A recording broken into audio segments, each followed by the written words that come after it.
we didn't want the world, even though there's a surreal, magical realism element, we didn't want it to feel dark and oppressive. So we created a lighting system that allowed the light color to change through the clouds and have that sort of soft, diffuse lighting like the midnight sun. Super nice to meet you guys. Hi.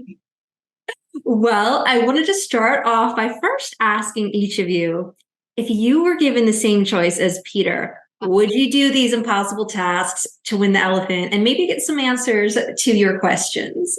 Yes, because that's what all of life is about. What Peter is after is finding something that he knows to be true. And there's no point in being alive unless you go for that thing that you know is true and that matters most to your heart. And so, yeah, I would take the chances. Would y'all? I ditto.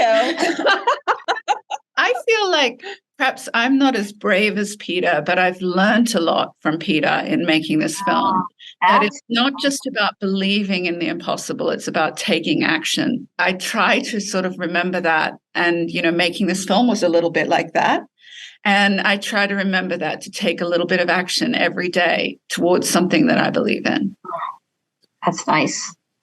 Yeah, I mean, I would say just what they said, but they said so much better than me. But I would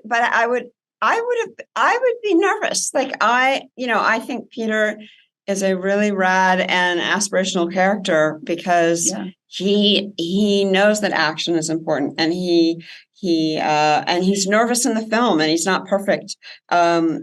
And so I think because of Peter, like you, I would learn from Peter. I would do it. He's compelled. And I'd want to find my sister. I'd want to find the truth. There's also just that feeling of like, you just know something is true and you want to find it. I also wanted to ask, this could be for any of you, but when you were first turning this book into a film, what were the aspects that were most important to keep, and what did you maybe want to add to an on-screen adaptation? The thing that was most important for me was the moment when Peter looked in the elephant's eyes. So my experience, I still remember the experience of reading the book and just being sort of gobsmacked when he looks in the elephant's eyes and he's like, I'm going to give up my destiny to send the elephant home.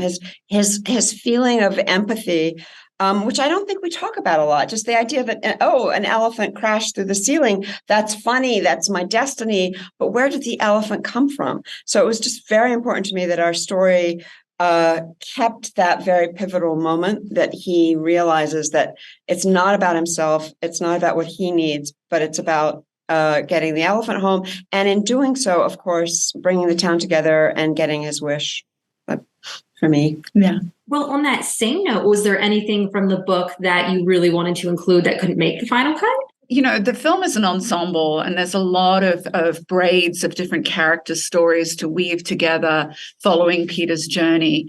And in telling that story in the film, we did have a few characters that we needed to sacrifice that I loved, that we all loved, right?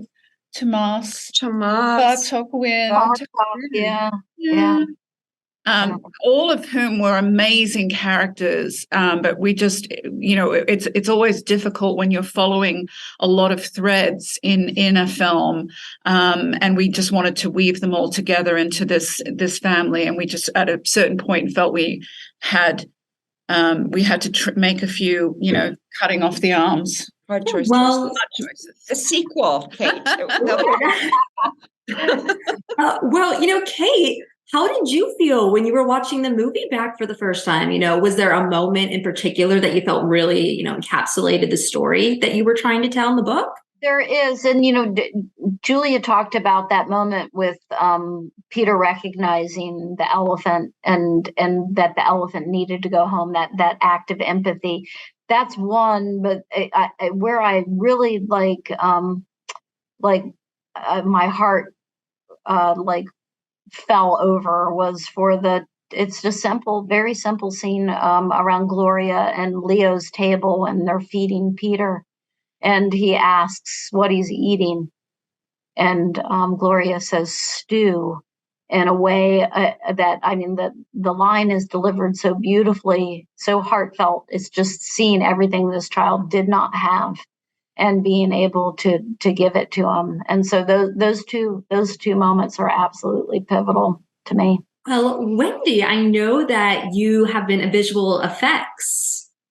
You've worked within that as well. So how did that knowledge kind of help you as a director on this film, especially, in an animated film? I've been a filmmaker for a long time, as a visual effects supervisor and working very closely with some amazing directors on some incredible projects. I've been really blessed.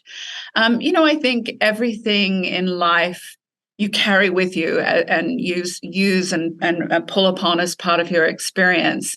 And I think, having worked with some amazing directors, I had some really good role models. I also had some knowledge that, that I, from what I have done in the past, enough knowledge to know that there are people who can do that much better than me. And so I had really great department heads that I could communicate with and communicate the vision and rely upon them to really execute and elevate that vision. And what an amazing team we had, with our production designer, Max Boas, our art director, Yuri Lioy, Animal Logic in Sydney.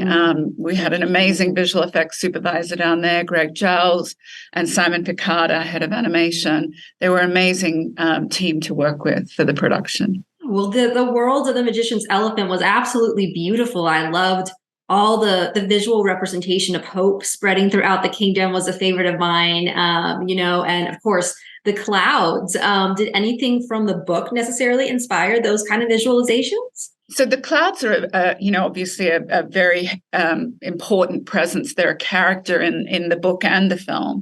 And the inspiration for them is a particular cloud formation called Mammatus clouds. I love clouds, by the way. I love clouds of all sorts. I'm always photographing clouds. I feel like they're something we can see from anywhere in the world. And it reminds me how connected we all are. So to come across a story that had clouds seemed very kind of, there's some synchronicity there.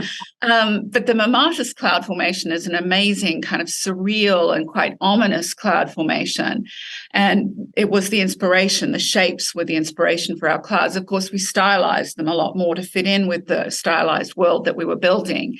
And we called them boba clouds because they reminded us of the tapioca balls in boba tea. And so we always talked about our boba clouds.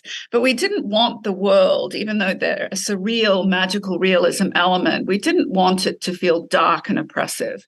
So we created a lighting system that allowed the light color to change through the clouds and have that sort of soft, diffuse lighting like the midnight sun. Well, lastly, this film had so many incredible lines. I couldn't even pick my favorite. But, Kate, if you want to start, what was a line that really stuck out to each of you, and you really felt represented the story? I've talked a lot about stew, but I've never, ever heard the word said with so many multi-layered meanings. So my one sentence is going to be stew. It's a one-word sentence. Yeah.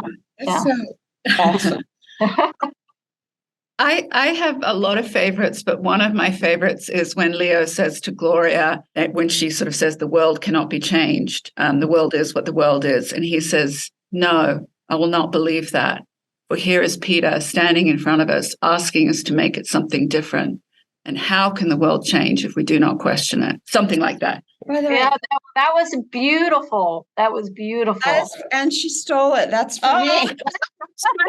We always finishing sentences. Right there. I think that embodies and now I'm like, my brain is dead. What are the other things?